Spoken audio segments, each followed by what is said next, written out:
સૌરાષ્ટ્ર રાજકારણના ગઢ ગણાતા જૂનાગઢમાં હવે આગામી સ્થાનિક સ્વરાજની ચૂંટણીઓની તૈયારીઓ જે છે શરૂ થઈ ગઈ છે। જૂનાગઢ જિલ્લાના કોંગ્રેસ પ્રમુખના નવા નામની જાહેરાત થઈ ગઈ છે અને કોણ છે તે અને તેની પાછળનું શું છે ગણિત તે તમામ બાબતોની વિગતે ચર્ચા કરીશું। નમસ્કાર, હું છું પ્રથમ મોદી, આપ જોઈ રહ્યા છો નિર્ભય ન્યૂઝ। આગામી સ્થાનિક સ્વરાજની ચૂંટણી પહેલા જ કોંગ્રેસ જે છે હવે એક્ટિવ મોડમાં આવી ગઈ છે અને એક એવો દાવ ખેલ્યો છે જેને ઘણા સમયથી લોકો રાહ જોઈ રહ્યા હતા અને જે પદ માટે રાજકીય લોબિંગ જે છે તે જ બન્યું હતું। જે જૂનાગઢ જિલ્લાના કોંગ્રેસ પ્રમુખના નામની હવે જાહેરાત જે છે થઈ ચૂકી છે। હાઈકમાન્ડે આખરે અમિત પટેલ પર વિશ્વાસ મૂકીને તેમને જિલ્લા પ્રમુખની જે છે હવે કમાન સોંપી દીધી છે। પૂર્વ પ્રમુખ ભરત અમીપરાની મુદત પૂરી થતા જે છે આ ખેલ જગ્યા ખાલી પડી હતી અને હવે નવા ચહેરાનો જે છે સંચાર કરવાનો સમય આવી ગયો હતો અને તેવા સમયમાં હવે નામની જાહેરાત જે થઈ ગઈ છે। સૂત્રોના જણાવ્યા અનુસાર છેલ્લા ઘણા સમયથી જૂનાગઢમાં જે કોંગ્રેસના આંતરિક ખેંચતાળ છે અને જૂનાગઢના પરિવર્તનને લઈ અનેક બેઠકોનો દોર જે છે ચાલતો આવ્યો હતો। સંગઠનના જે રહેલા જૂથવાદો છે તેને ડામવા અને પાયાના કાર્યકરોને નવો જોશ ભરવા માટે કોઈ મજબૂત ચહેરાની જરૂર હતી।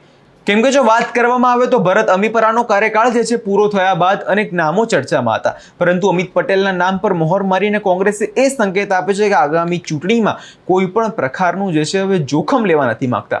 અમિત પટેલની છબી એક સક્રિય અને સંગઠનના કાર્યકર્તા અને નેતા તરીકે જોડાયેલી છે અને હવે જે જૂનાગઢમાં કોંગ્રેસનું નવું ભવિષ્ય જે છે હવે નક્કી કરવા જઈ રહ્યા છે અને જે સ્થાનિક સ્વરાજની ચૂંટણીઓ હવે થોડાક જ સમયમાં છે, કહી શકાય કે આંગળે જ આવીને ઊભી છે, તે પહેલા અત્યારે કોંગ્રેસ જે છે અત્યારે એક્ટિવ મૂડમાં જોવા મળી છે અને નામોની જાહેરાત જે છે કરવામાં આવી દીધી છે। સૌપ્રથમ સાંભળીએ કે કોંગ્રેસ નેતાનું આ વિષયમાં શું કહેવું છે।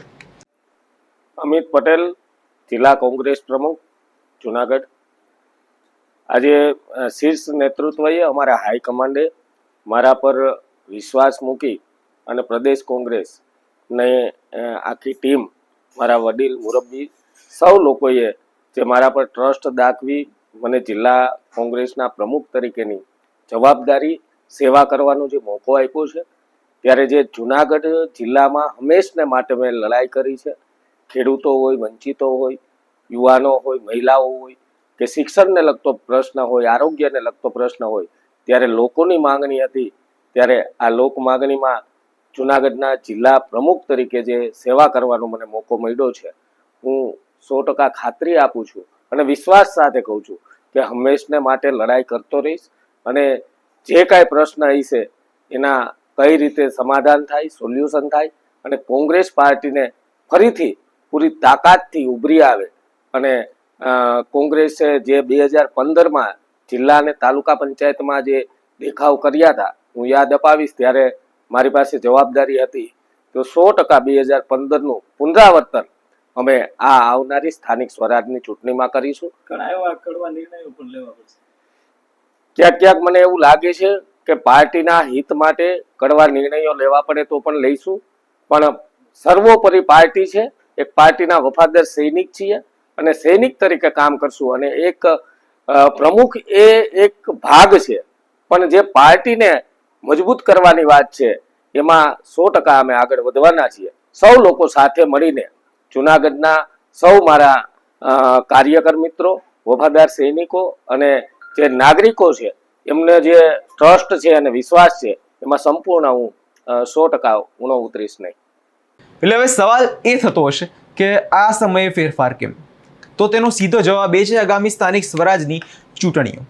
જૂનાગઢ જિલ્લો હંમેશા જે છે રાજકીય રીતે ખૂબ જ સંવેદનશીલ રહ્યો છે। મહાનગરપાલિકા હોય કે જિલ્લા પંચાયત હોય કે તાલુકા પંચાયત હોય, ભાજપના ગઢમાં ગાબડું પાડવા માટે કોંગ્રેસને એક એવા વ્યૂહાત્મકની જરૂર હતી કે જે પાયાના સ્તરે કામ કરી શકે અને અમિત પટેલની નિમણૂક જે છે સાથે જ આ કોંગ્રેસે ચૂંટણીલક્ષી તૈયારીઓના શ્રી ગણેશ જે છે કહેવાય કરી દીધા છે, કેમ કે નવા પ્રમુખના સામે સૌથી મોટો પડકાર એ છે કે વિખરાયેલા કાર્યકરોને એક કરવા અને ગ્રામીણ જે છે ને શહેરી વિકાસમાં ભાજપની વોટ બેંકને તોડવી, આ બે એવા સૌથી મોટા પડકારો છે જેને કોંગ્રેસે પાર પાડવા જ પડશે જો આગામી સ્થાનિક સ્વરાજની ચૂંટણીઓ છે કે એના પછી 2027ની ચૂંટણીઓમાં જો કોંગ્રેસને જીતવું હશે તો કોંગ્રેસ માને છે કે જો સંગઠન મજબૂત હશે તો સત્તાના સુધી તે પહોંચવું ખૂબ સરળ છે।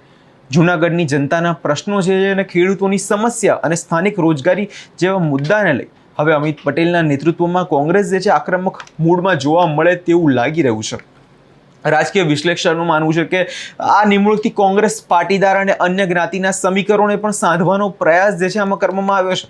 એટલે કે જૂનાગઢમાં કોંગ્રેસ લાંબા સમયથી ચાલી રહ્યા જે એમના વાટાઘાટો છે તેમનો અંત આવ્યો હોય અને કાર્યકરોમાં પણ ઉત્સાહ જોવા મળ્યો હોય તેવો અત્યારે માહોલ જે છે જૂનાગઢમાં જોવા મળ્યો છે. જો કે ભાજપના જ મજબૂત માળખા સામે ટકી રહેવું એ અમિત પટેલ માટે લોઢાના ચણા ચાવવા જેવું સાબિત થાય તેવું અત્યારે હાલ લાગી રહ્યું છે. પરંતુ જોવાનું એ રહેશે કે શું અમિત પટેલ જૂનાગઢમાં કોંગ્રેસનો હાથ મજબૂત કરે છે કે હાથ તૂટી જાય છે. આ વિષયમાં તમારો શું અભિપ્રાય છે અમને કમેન્ટ કરી ચોક્કસથી જણાવજો અને અમારી ચેનલ નિર્ભય ન્યૂઝને લાઇક, શેર અને સબસ્ક્રાઈબ કરવાનું ભૂલશો નહીં.